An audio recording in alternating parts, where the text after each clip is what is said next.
Il est 6h36, Yasmine Lamis est avec nous, comme chaque fois dans le 6-8. Elle a des bons plans pour nous dépatouiller de situations pas toujours agréables à vivre. Bonjour Yasmine. Bonjour tout le monde.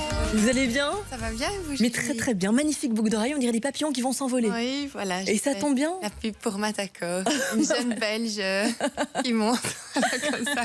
Eh ben tant mieux, on va monter dans les airs aussi, Oui. en tout cas, on va essayer de décoller avec Ryanair. Julie. Même si on l'a entendu, c'est vrai qu'avec Ryanair, tout ça, on risque de ne pas pouvoir attraper son avion. Oui, exactement. Donc, vous l'avez sûrement entendu dans la presse, Ryanair va avoir beaucoup de vols annulés dans les prochains jours. Je pense qu'il y en a aujourd'hui, il y en aura demain, il y en aura après-demain.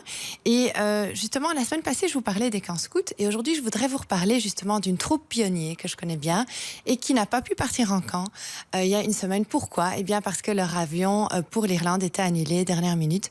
Donc, c'est pas les seuls. Hein. Vous êtes sûrement nombreux dans le cas. Vous avez peut-être aussi vécu une mauvaise expérience avec un vol annulé ou un train en retard. Donc, on va en parler aujourd'hui.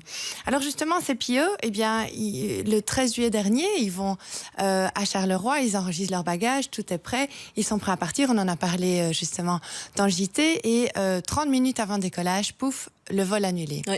Donc, il faut savoir que les compagnies aériennes sont obligées de donner un vol supplémentaire, de proposer un vol supplémentaire, un autre vol, si le vol est annulé. Mais ici, c'était pas possible d'avoir un autre vol parce qu'ils étaient beaucoup. Et donc, ils ont eu la seule solution, c'était un remboursement. Évidemment, quand on prépare un camp, on fait des réservations à l'étranger, on projette pendant un an, etc. Et ils ont quand même une perte financière importante, finalement, qu'ils ne pourront jamais récupérer. Donc, la chose importante à savoir, c'est que depuis 2005, justement, il y a un règlement européen qui est venu en application, qui date de 2004 et qui vient justement un peu protéger le droit des passagers européens. Et alors ce règlement, eh bien, il donne des droits aux passagers et il permet une garantie, une indemnisation quand il y a des préjudices, par exemple comme un vol en retard ou un vol annulé. Alors qu'est-ce qu'il couvre comme situation? Eh bien, il couvre soit les vols en retard de 3 heures ou plus, soit les vols annulés, soit le surbooking, donc le refus d'embarquement, ou alors un manque de correspondance. Vous prenez 2 avions et vous avez un vol annulé.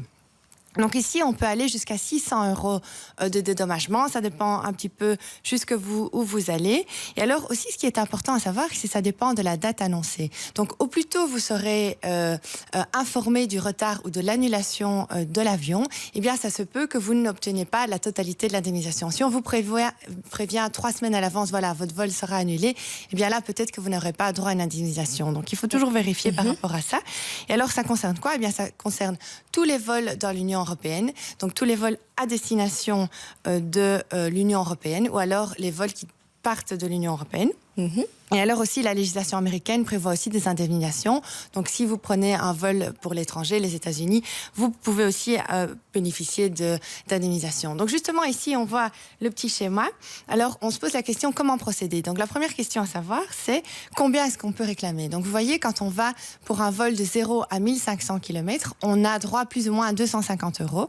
Donc, 1500 km, on peut déjà aller à Rome, par exemple, 1450, à Malte, dans le sud de l'Italie. Et donc, c'est peu importe le prix du billet qu'on pourrait toucher cette indemnisation. Le prix du billet. Donc la première chose, c'est que vous obtenez, si vous n'avez pas un vol de remplacement ou c'est pas possible comme ces jeunes PO, vous obtenez le remboursement de votre billet. Mais la deuxième chose, c'est que vous avez droit en plus à une indemnisation. Et ça, beaucoup de gens ne le savent pas ou ne prennent pas toujours le temps de vérifier. Donc ça, c'est toujours intéressant à savoir. Je vois que Virginie hoche de la tête. Ça vous est déjà arrivé? Non, mais j'ignorais totalement. Voilà, beaucoup de gens l'ignorent. Et justement, c'est intéressant d'en parler ce matin. Et alors, quand vous allez de 1500 à 3500 km, vous avez droit à plus 400, 500 €. Donc là, on peut déjà aller dans le sud de l'Afrique ou en Russie. Et alors, quand on va vraiment très loin, on peut aller jusqu'à 500-600 € pour info. Donc, quand on va à New York, c'est un peu moins de 6000 km. Donc voilà, c'est déjà pas mal. Alors, quelle procédure adopter? La première chose, essayer de... Bon, personne ne lit les conditions générales, mais de vérifier peut-être certains points. C'est écrit en trop petit, Yasmine, qui lit ça? Appelez la compagnie, si, je sais, personne ne le fait. Donc, appelez la compagnie, contactez-les, demandez les raisons du retard, les raisons de l'annulation. Oui.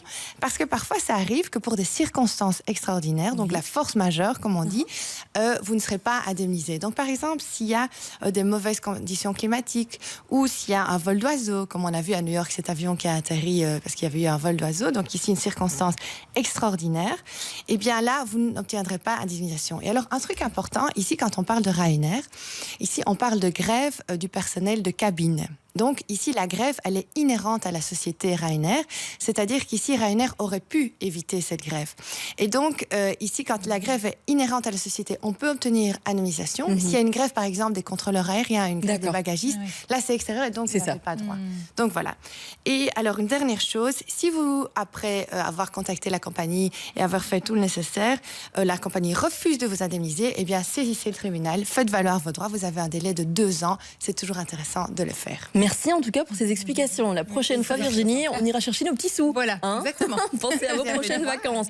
Bon, on espère, cela dit, que vous pourrez partir en vacances. Peut-être des vacances en train aussi. Si ça arrive avec les trains, on en parle avec vous, Yasmine. Merci en tout cas pour toutes les infos.